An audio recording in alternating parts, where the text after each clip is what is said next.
बिस्मिल्लाहिर्रहमानिर्रहीम। आज मैं बात करूंगा सूरह अल कदर पर। याद रखें कि अल कदर अलिफ लाम दो हरफ, काफ तीसरा, दाल चौथा। जो हरफ व अदद जानते हैं वो जानते हैं कि दाल का अदद ही 4 है।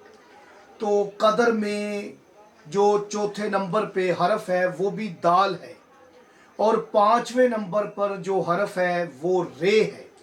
यानी अल कदर के जो हरूफों की तादाद है वो भी 5 है, और सूरह अल कदर की जो आयात है वो भी 5 हैं।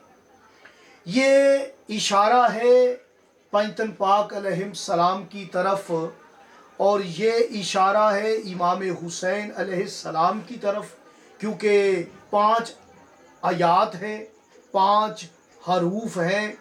तो 5वें मासूम जो हैं वो इमाम हुसैन सैयद शुहदा अबा अब्दुल्ला अलैहिस्सलाम हैं। आपने सूरह कदर को नमाज फजर के बाद 5 मरतबा तलावत करनी है, और तलावत करने के बाद आपने ज़ियारत इमाम हुसैन अलैहिस्सलाम पढ़नी है। जो पढ़ सके ज़ियारत इमाम हुसैन तो बेहतर है, वरना वो 128 मरतबा दरूद भी पढ़ सकते हैं, क्योंकि 128 अदद इमाम हुसैन अलैहिस्सलाम का अदद है।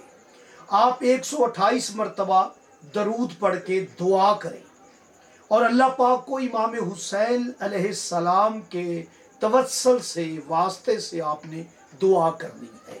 आप देखेंगे कि आपकी दुआ मुस्तजाब होगी। ये बहुत बड़ा तवस्सल है अल्लाह पाक के बारगाह में, उसके हजूर में। इमाम हुसैन अबा अब्दुल्ला शहीद करबला, नवाब करबला, मौला के वसीले से आपकी हाजत पूरी होगी।